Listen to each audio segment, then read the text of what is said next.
السلام علیکم ورحمۃ اللہ وبرکاتہ۔ ان الحمد للہ نحمده ونستعینه ونستغفره ونعوذ باللہ من شرور انفسنا ومن سیئات اعمالنا من يهده الله فلا مضل له ومن يضلل فلا هادي له واشهد ان لا اله الا الله وحده لا شريك له واشهد ان محمدا عبده ورسوله وإذ ابتلى إبراهيم ربه بكلمات فأتمهن قال إني جاعلك للناس إماما قال ومن ذريتي قال لا ينال عهد الظالمين۔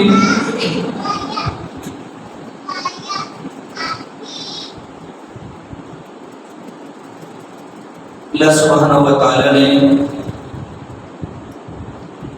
کامل مکمل دین اپنے بندوں کی رہنمائی کے لیے نازل فرمایا ہے،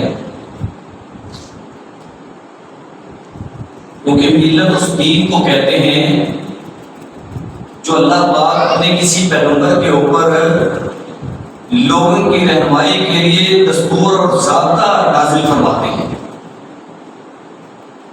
لہذا جب سے پیغمبروں کا سلسلہ جاری ہے تب سے اللہ پاک نے ہر دور کے اندر ایک ضابطہ حیات لوگوں کو دیا ہے۔ ویسے مجموعی طور پہ سب کو دیا جانے والا دین ایک ہی دین ہے جس کا نام ہے دین اسلام۔ اللہ پاک ارشاد فرماتے ہیں ان الدین عند اللہ الاسلام، کہ نظام، قانون، ضابطہ حیات اللہ کے ہاں جو مقرر ہے وہ اسلام ہے۔ اسلام یہ ایک ایسا دین اور نظام ہے جو انسان کی سلامتی کا ضامن ہے، انسان کی بچت ہوتی ہے، انسان بڑا محفوظ ہو جاتا ہے جب اپنے آپ کو اس دین کے اندر داخل کر لیتا ہے، دنیوی لحاظ سے بھی اور اخروی لحاظ سے۔ لیکن اس کے باوجود اللہ سبحانہ و تعالیٰ وقتاً فوقتاً ایسی رہنمائی فرماتے ہیں جو انسانوں کے لیے بہت حد تک ضروری ہوتی ہے۔ ابھی بہت قریب سے ایک ہمارے لیے بڑا ایک اعلیٰ قسم کا کرنے والا کام وہ ہونے جا رہا ہے جس کو ہم قربانی کے نام سے یاد کرتے ہیں، اور ایک عید خوشی کا دن ہمیں مہیا ہونے والا ہے جسے ہم عید الاضحیٰ کے نام سے یاد کرتے ہیں۔ چونکہ ان دنوں کی آمد ہے، قربانی کا چاند بہت جلد ہمیں نظر آنے والا ہے، اور قربانیوں کی تیاریاں اور اس سلسلے میں تھوڑا سا ذوق شوق یہ بہت جلد ہمارے اندر آنے والا ہے۔ لہٰذا کیوں نہ ہو اس نسبت سے ہم کچھ ایسی یاد تازہ کریں تاکہ ہمارے ذہن میں بات آ جائے کہ جو کام ہم کرنے والے ہیں اس کی بنیاد کیا ہے، اس کی تاریخ کیا ہے، اور کس بنیاد پہ یہ کام ہوا۔ یہ ضروری ہے سمجھنا، کیونکہ کرنے کو تو بہت کچھ کر لیتے ہیں، قربانیاں بڑی مہنگی آج کل کے لحاظ سے یوں سمجھیے وہ 50 لاکھ 2 لاکھ 4 5 10 اوپر کی تو حد نہیں ہے۔ لوگ انتہائی جذبے اور شوق کا مظاہرہ کرتے ہیں، لیکن اللہ ایسے لوگوں کی قربانیاں قبول فرمائے۔ بنیادی بات یہ ہے کہ جو اس کی اساس ہے، جو اصل ہے، کیا وہ ذہنوں میں ہے، یا اس قربانی کا جو فلسفہ ہے کیا آپ نے سمجھ لیا ہے؟ اگر تو ایسے ہو گیا ہے تو کمال کی بات ہے، اگر نہیں ہوا تو اپنی اصلاح کی ضرورت ہے۔ لہذا سنیے، اللہ سبحانہ و تعالیٰ نے اسی ضمن میں بہت زیادہ ہدایات ہمیں دی ہیں، اور اللہ کے رسول بھی تفصیل سے اس کے اوپر بات تو بعد میں بھی ہو جائے گی، لیکن یہ قربانی اس کے متعلق صحابہ کرام نے بھی پوچھا تھا، ما ہی الاضاحی، پیارے پیغمبر جی یہ تو فرمائیے یہ قربانیوں کی کیا تاریخ ہے، کیا اس کی حیثیت ہے؟ کہا میں سنت ابیکم ابراہیم، یہ تمہارے بابا ابراہیم کی سنت ہے۔ جناب ابراہیم علیہ السلام یہ کون ہے جنہیں اللہ کے رسول ہمیں بھی باپ کے نام سے یاد کروا رہے ہیں، اور خود آپ بھی اسی انداز سے ذکر فرماتے ہیں کہ میرے ابو جی، یعنی کہ بابا ابراہیم یہ ایسی شخصیت ہیں متفقہ طور پہ، یہ تو آپ کی بات ہے نا، آپ سے ہٹ کر کے وہ لوگ جو آپ کی مخالفت کرنے والے تھے وہ بھی کہتے تھے ابراہیم ہمارے۔ اللہ سبحانہ و تعالیٰ نے بڑے قیمتی انداز سے، بڑے خوبصورت انداز سے، جہاں ان کے ساتھ بحث و تمیز جاری تھی یہود و نصارہ، اسی زمن میں اور ایسے ہی موقع محل پہ اس اپنے عظیم بندے کی یاد تازہ کی ہے اور ان کا نام رکھا ہے ان کے سامنے کہ آؤ، اگر اس شخصیت کو اپنے لیے پیشوا سمجھتے ہو، اور وہ واقعی پیشوا ہیں، سب کے ہیں، اور سب ان کی طرف نسبت کر کے فخر محسوس کرتے تھے، تو اللہ نے فرمایا چلو آ جاؤ، جو اتفاقی شخصیت ہے اس کی بات پہ آ جاؤ، کیونکہ اللہ کے رسول کے دور میں بھی دیکھیں نا، بڑے آپ قیمتی پیغمبر تھے، نبیوں کے سردار، سارے انبیاء اور رسل کے امام اور سردار، لیکن لوگ سب آپ کو ماننے کے لیے تیار نہیں تھے۔ تو ایسے جھگڑے کی صورت میں اللہ تعالیٰ نے ایسی شخصیت کو سامنے رکھا کہ جس کے اوپر کسی کا اختلاف نہیں ہے، وہ ہے جناب ابراہیم علیہ السلام۔ جیسے آج اگر اختلاف ہوتا ہے، میں کسی اور کی بات کرتا ہوں، آپ کسی دوسرے کی بات کرتے ہیں، ہم کہتے ہیں نہیں، اور اللہ کا بھی یہ حکم ہے کہ آ جاؤ اتفاق کر لو اس بات کے اوپر جس میں کوئی فرق والی بات نہیں ہے۔ آج سب مسلمانوں کا اگر اختلاف ہے تو اتفاق ایک ہی بات پہ ہو سکتا ہے نا، جو اللہ اور اس کے رسول کی بات ہے، آؤ جی اس کے اوپر اکٹھے ہو جاتے ہیں، یہ تو اتفاق کی صورت ہو سکتی ہے، لیکن اگر کوئی اس بات پہ نہیں آتا تو اتفاق نہیں ہو سکتا، پھر یہ تو فرقہ، یہ اختلاف کی جاری ہی رہے گا۔ سو اہل کتاب نے ایسے ہی کیا، اللہ تعالیٰ نے ایک فارمولہ دیا کہ آؤ اس کے اوپر اتفاق ہو سکتا ہے، چلو میرے نبی محمد کے ساتھ تمہارا جھگڑا ہے، اختلاف ہے، لیکن جناب ابراہیم علیہ السلام کے بارے میں تو تمہارا کوئی اختلاف نہیں ہے۔ تو اللہ تعالیٰ نے جناب ابراہیم علیہ السلام کو بہت ہی اچھے انداز سے اور یوں سمجھیے کہ ایسے ایسے مقامات پہ اور ایسے انداز سے یاد کیا ہے، یقین جانے بندہ حیران رہ جاتا ہے کہ اللہ تعالیٰ نے بسا اوقات کچھ شخصیات کو تو وہ مقام بخشا ہے نا کہ بندہ کہتا ہے بھائی اللہ تعالیٰ نے بار بار اور اس خوبصورتی کے ساتھ ان کا نام لیا ہے۔ یہاں بھی سنیے اللہ تعالیٰ کیا فرماتے ہیں، وَإِذِ ابْتَلَىٰ إِبْرَاهِيمَ رَبُّهُ بِكَلِمَاتٍ فَأَتَمَّهُنَّ، وہ وقت یاد کرو جب ابراہیم کو اس کے رب نے، اس کے مالک نے چند باتوں کے ساتھ، چند کاموں کے ساتھ آزمایا، فَأَتَمَّهُنَّ، ابراہیم وہ عظیم انسان تھا جو اپنی ان آزمائشوں میں پورے ہوئے۔ دنیا میں جب انسان رہتا ہے تو آزمائشیں تو آتی ہیں، اب یہ نہ کہیں کہ نیک آدمی کو کوئی آزمائش نہیں آتی، نیکوں کو بھی آزمائشیں آتی ہیں، برے لوگ تو ویسے ہی اللہ تعالیٰ کی پکڑ میں رہتے ہیں نا، بظاہر وہ دیکھنے میں کچھ نظر نہ بھی آئے تو ان کا انجام کوئی نہیں، لیکن نیک لوگوں کا تو انجام ہے، اس کے باوجود کہ وہ اللہ کے پیارے ہوتے ہیں، آزمائش ان کے اوپر بھی آتی ہے، اللہ آزماتے ہیں۔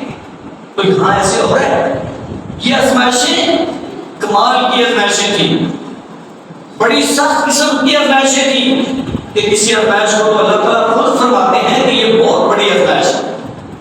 اب جس کو اللہ تعالیٰ بڑی آزمائش کہہ رہے ہیں وہ کتنی بڑی ہو سکتی ہے؟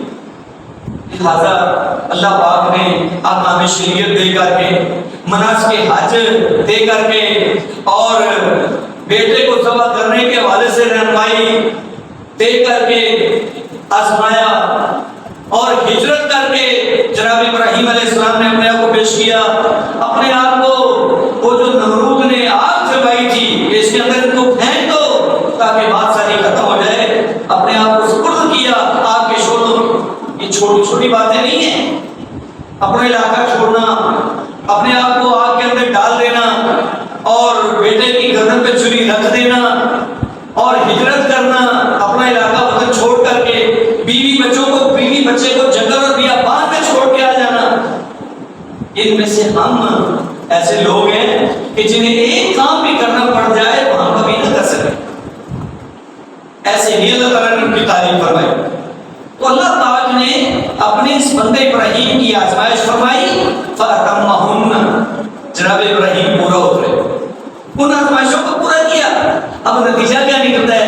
قَالَ إِنِّي جَاعِلُكَ لِلنَّاسِ اللہ کا آرڈر آتا ہے، اے میرے بندہ ابراہیم، آج کے بعد ہم نے آپ لوگوں کو ساری انسانیت کا امام بنا دیا ہے، آپ پیشوا ہیں۔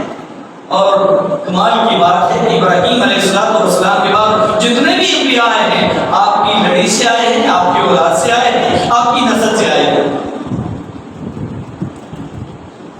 اور آپ ساری امت کے لوگوں کے لیے ایک ایسے متفق علیہ پیشوا اور امام ہیں کہ جن کے متعلق کسی کو کوئی اعتراض نہیں۔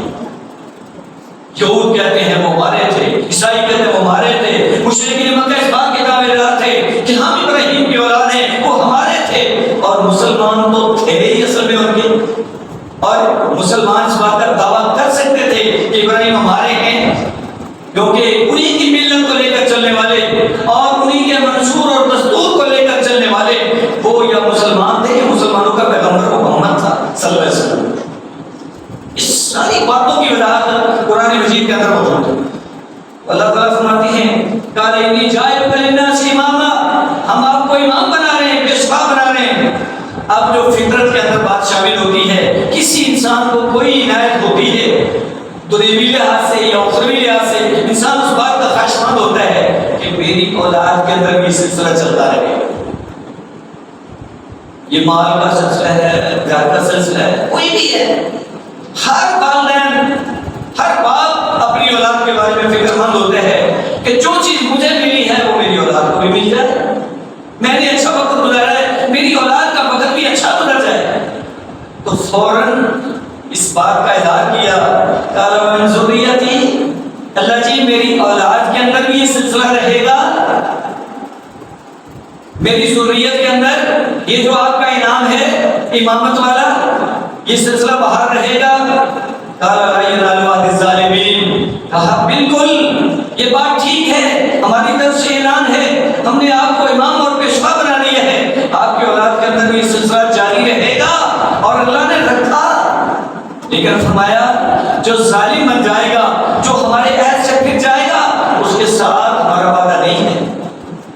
اور پھر ہم نے دیکھا مکہ والے تھے، یہ جناب اسماعیل علیہ السلام کی اولاد میں سے تھے، لیکن جو کوئی اللہ کے عہد کے اوپر کاربند نہیں رہا، اللہ تعالیٰ نے اس کی کوئی پرواہ نہیں، اور جو کوئی اس دستور کے مطابق جو کہ سلسلہ چلتا آیا اور اسی کے اوپر جناب محمد رسول اللہ صلی اللہ علیہ وسلم کاربند تھے، لہذا وہ چاہے وہ غیر آ کے آپ کا پیروکار بن گیا، اللہ کی عنایت اس کے اوپر بھی ہوگی۔ لہذا اللہ سبحانہ و تعالیٰ نے دوسرے مقام سورہ عنکبوت کے اندر بھی اس بات کی وضاحت فرمائی، وَجَعَلْنَا فِي ذُرِّيَّتِهِ النُّبُوَّةَ وَالْكِتَابَ، کہ ہم نے آپ ابراہیم علیہ السلام کی اولاد کے اندر نبوت اور کتاب رکھ دی، یعنی ان کے علاوہ ہم نے نبوت اور کتاب کسی اور کو دی ہی نہیں۔ بہت بڑی عنایت ہے، یہ اتنا بڑا اعزاز ہے کہ اس کائنات کے اندر کسی اور کو مل نہیں پایا۔ یہ وہ بابا جی ہیں، یہ وہ ابراہیم ہیں جن کی سنت کو ہم زندہ کرنے والے ہیں، اور ان کی یاد میں یہاں گلیوں کے اندر آپ کو خون ہی خون نظر آئے گا۔ لیکن بات یہ ہے کہ آخر اتنا عظیم پیغمبر، لیکن جب اپنی اولاد کے بارے میں فرمائش کرتا ہے تو اللہ تعالیٰ فرماتے ہیں نہیں، جو ظالم بن جائے گا، جو آپ کی ملت سے ہٹ جائے گا، وہ چاہے آپ کی اولاد بھی ہو، اس کے ساتھ ہمارا وعدہ بالکل نہیں ہے۔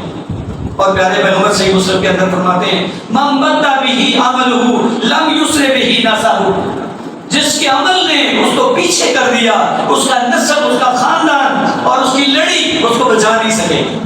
کیا مطلب ہے؟ یہاں تو سلسلے چلتے ہیں، یہاں تو خاندان چلتے ہیں، یہ فلاں خاندان کا ہے جی، اب چاہے فاسق ہے، فاجر ہے، بدکردار ہے، شرابی ہے، زانی ہے، جو بھی ہے، نہیں جی بس یہ تو فلاں سلسلے سے۔ اور بھائی سلسلے یہاں نہیں چلتے، ابراہیم علیہ السلام سے بڑا سلسلہ کس کا ہے؟ اللہ تعالیٰ نے دو ٹوک جواب دیا ہے کہ ظالموں کے ساتھ وعدہ نہیں ہے ہمارا۔ اور پیارے پیغمبر بھی ارشاد فرماتے ہیں جس نبی کی طرف ہماری نسبت ہے، جن کی بات کو ہم ماننے والے اور ان کا نام لے کے چلنے والے ہیں، وہ بھی فرماتے ہیں جس کے عمل نے اس کو پیچھے کر دیا، اس کا نسب اس کو بچا نہیں سکے گا۔ بالکل واضح بات ہے۔ لہذا اللہ سبحانہ و تعالیٰ نے ہمیں بھی پابند فرمایا۔ دیکھیں ہم امت محمدیہ ہیں، محمد صلی اللہ علیہ وسلم کو اللہ نے شریعت دی ہے اور ہم ان کی شریعت کو اپنانے والے ہیں، لیکن اس کے باوجود کہ اللہ تعالیٰ نے ہمیں فرمایا لَقَدْ كَانَ لَكُمْ فِي رَسُولِ اللَّهِ أُسْوَةٌ حَسَنَةٌ، تمہارے لیے رسول اللہ کی زندگی بہترین نمونہ ہے، یعنی محمد صلی اللہ علیہ وسلم یہ آپ کے لیے بہترین اسوہ ہے۔ تو ایک تو آپ ہو گئے، دوسرے نمبر پہ قرآن مجید کے اندر سورہ ممتحنہ کے اندر اللہ تعالیٰ کیا فرماتے ہیں؟ قَدْ كَانَتْ لَكُمْ أُسْوَةٌ حَسَنَةٌ فِي إِبْرَاهِيمَ وَالَّذِينَ مَعَهُ، تو تمہارے لیے ابراہیم اور جو ان کے ساتھی تھے ان کے اندر بھی بہترین نمونہ ہے۔ یعنی امت محمدیہ اپنے نبی سے ہٹ کر کے اگر آپ نے کسی کے اسوہ کو اپنانا ہے تو اس لائق جناب ابراہیم علیہ السلام ہے، اتنا عظیم پیغمبر کہ ان کا نام اللہ نے ہمارے سامنے رکھا ہے۔ اور اللہ سبحانہ و تعالیٰ کیا فرماتے ہیں؟ قل صدق اللہ، میرے نبی ان کو بتلائیے اللہ تعالیٰ نے سچ فرمایا ہے، اللہ کا پیغام بالکل برحق ہے۔ فاتبعوا ملت ابراہیم حنیفا، اے لوگو ملت ابراہیم کی پیروی کرو جو یک طرفہ تھے۔ ہیں ہم امت محمدیہ، حکم ہو رہا ہے ملت ابراہیمی کا، اس کا مطلب یہ ہوا کہ ملت ابراہیمی وہ ملت محمدی ہے۔ اللہ نے جو دین ابراہیم علیہ السلام کو دیا تھا وہی دین جناب محمد رسول اللہ کو بھی عنایت فرمایا ہے۔ حالانکہ ہم امان تو شریعت محمدی کے ہیں، اس کے باوجود قرآن آپ سے ٹکراؤ پیدا نہیں کرتا۔ قرآن کی بات بسا اوقات ایک جگہ میں ذکر ہوتی ہے، دوسری جگہ اس کی وضاحت ہوتی ہے، اختلاف تو ہے نہیں۔ اس کا مطلب جو ملت ابراہیمی ہے وہی ملت محمدی ہے۔ محمد صلی اللہ علیہ وسلم نے اپنے بابا ابراہیم کے دین کو آگے بڑھایا ہے، وہ دین اسلامی تھا۔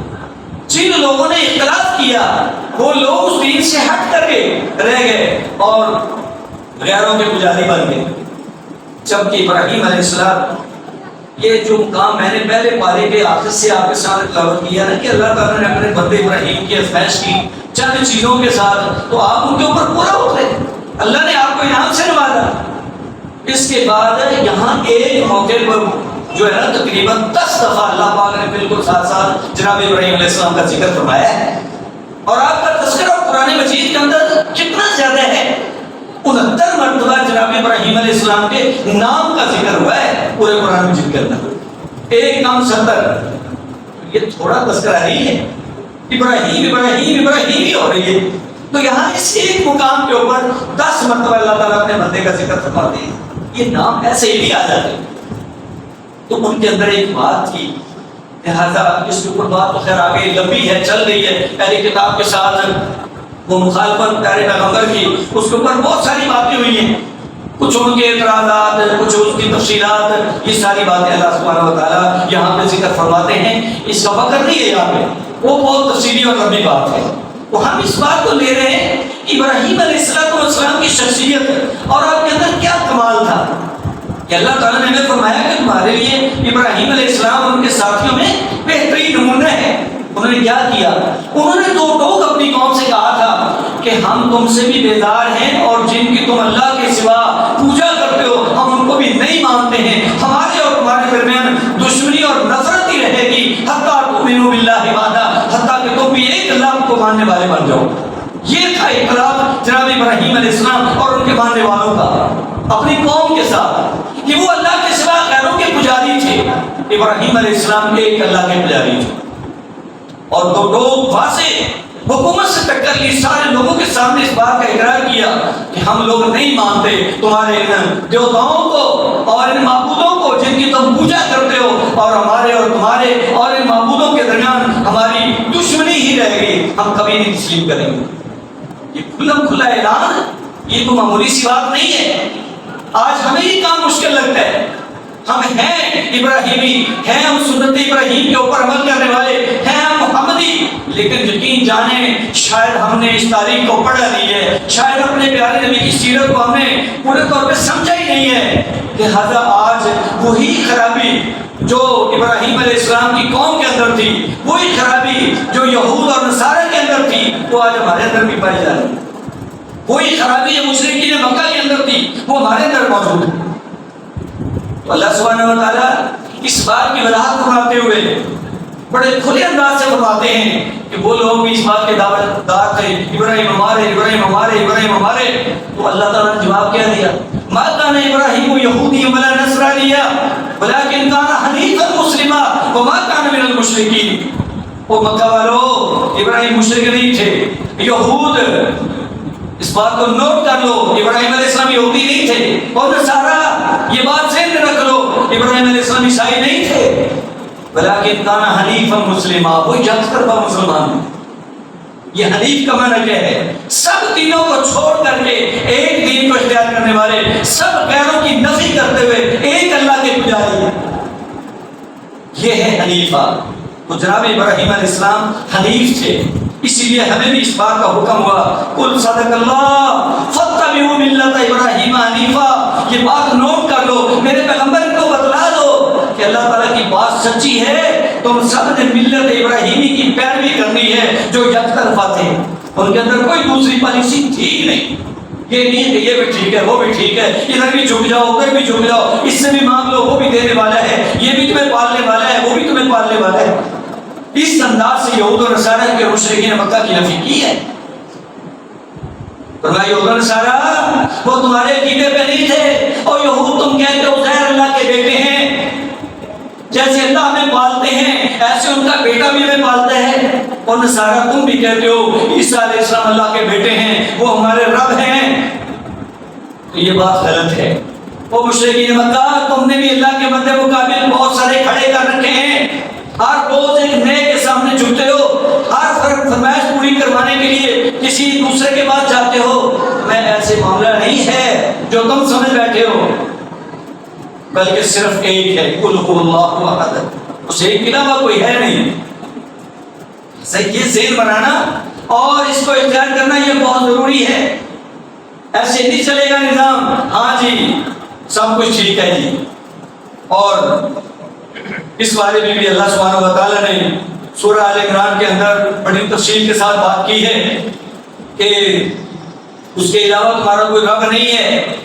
اور اس کے اوپر دوسری جگہ پہ وضاحت موجود ہے کہ اتخذوا احبارهم ورهبانهم اربابا من دون اللہ، کہ اگر کوئی اللہ کے سوا کسی اور کو اللہ کا حصے دار بنا کر کے اس کو سمجھتا ہے کہ وہ مجھے پالنے والا ہے، اس نے اس کو رب بنا لیا نا.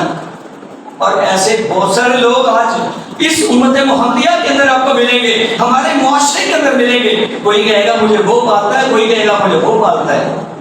کوئی کسی نبی کا نام لے گا، کوئی کسی صحابی کا نام لے گا، کوئی کسی ولی کا نام لے گا، ہاں جی وہ مجھے پالنے والا ہے، ہم تو اسی کا کھاتے ہیں.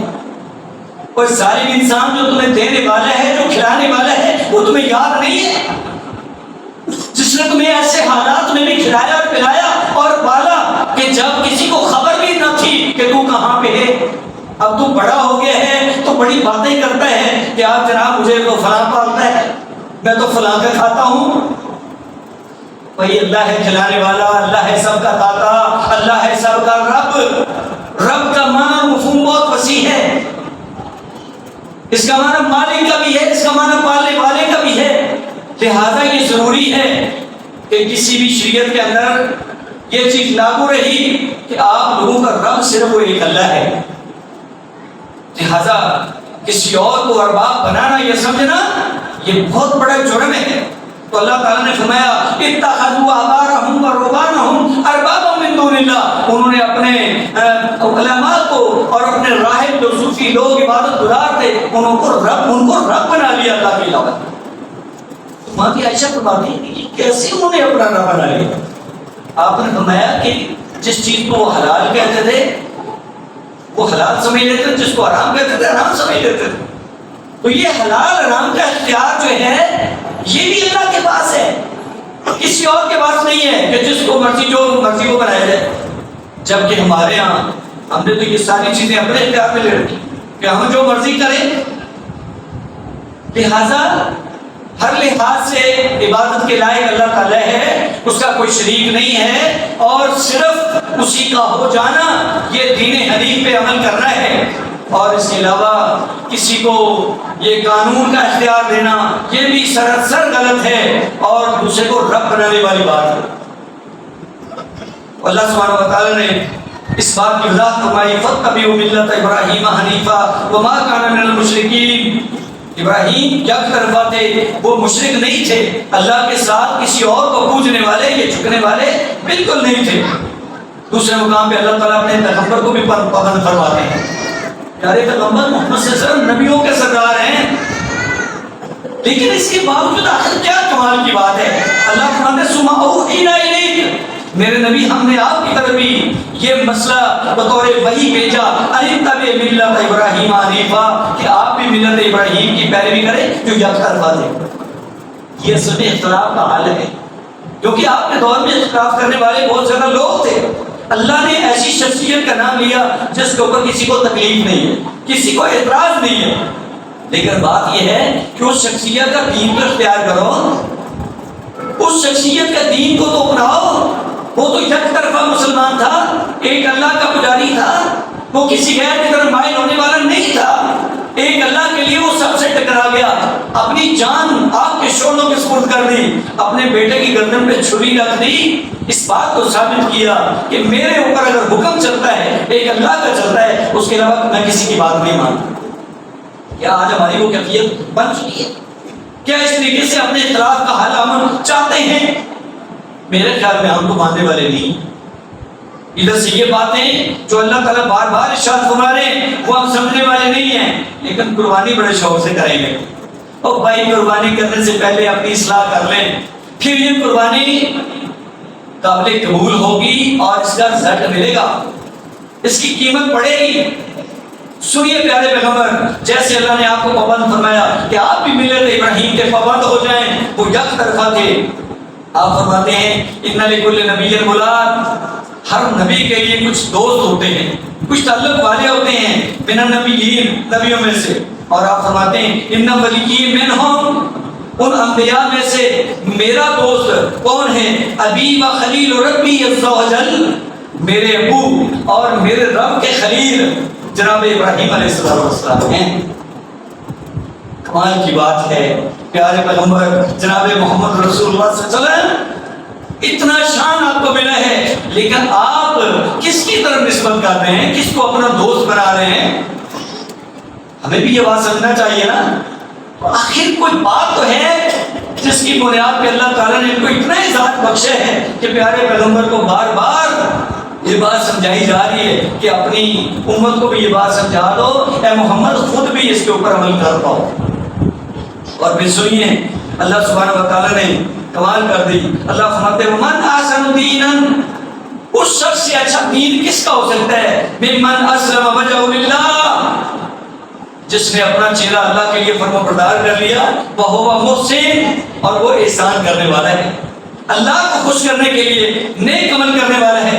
واتبع ملت ابراہیم حنیفا، اور ابراہیم کی ملت کی پیروی اس نے کر چھوڑی ہے جو یک طرفہ تھے۔ واتخذ اللہ ابراہیم خلیلا، اور کیا کہتے ہو، اللہ تعالیٰ نے ابراہیم علیہ السلام کو اپنا خلیل بنا لیا ہے۔ خلیل کا لفظ بھی بہت توجہ طلب ہے، شاید ہمیں یاد نہیں رہ جاتی بات۔ خلیل ایک ایسا لفظ ہے یہ قلت سے ہے، اور یہ لفظ جو ہے نا آپ کے سمجھنے کے لیے دانتوں کا خلال کرنا، یہ درمیان میں جو جگہ ہوتی ہے، یا وضو کرتے ہو انگلیوں کے درمیان میں انگلیوں کے ساتھ خلال کرنا، یا داڑھی کا خلال کرنا وضو کرتے ہوئے، اس کو یہ خلل سے ہے کہ درمیان میں گھس جانا۔ ایسے ہی یہ خلیل والا لفظ جو ہے نا یہ اس انداز کا ہے کہ جس کے دل کے والوں کے اندر، دل کے باریک جو ریشے ہیں ان کے اندر اللہ تعالیٰ کی محبت گھر کر گئی ہو، اور اسے اللہ کی محبت کے علاوہ کسی اور کی بات سمجھ ہی نہ آتی ہو،